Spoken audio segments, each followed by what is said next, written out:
Today we will discuss the criminal offense of theft and various degrees of and ramifications of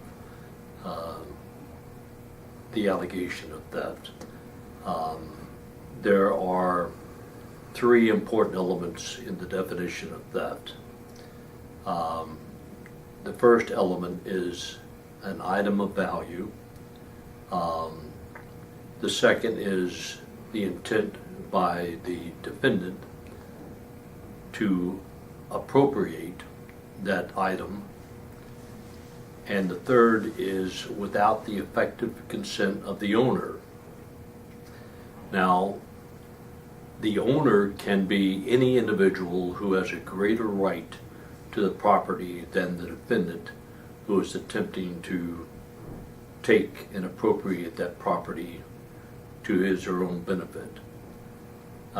Frequently, questions are asked about complaints or indictments that include the name of a clerk at a store as opposed to the owner of the store, for instance, as the individual who has a greater right of ownership to that property than the person who is attempting to take it.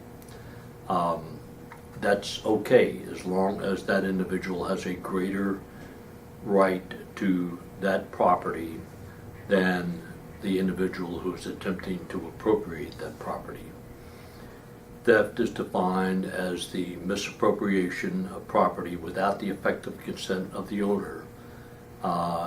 And the property can be as less as $100 in value, which is a Class C misdemeanor, up to a first-degree felony, which is $300,000 of value or more.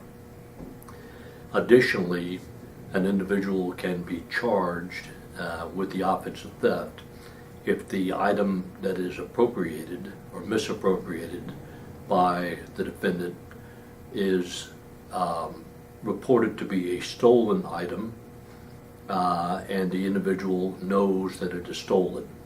The individual still goes out and misappropriates that property. Additionally, an individual who misappropriates property that has been represented by a police officer as being stolen, and the individual has reason to believe, based on that representation, that the property is stolen, commits the offense of theft.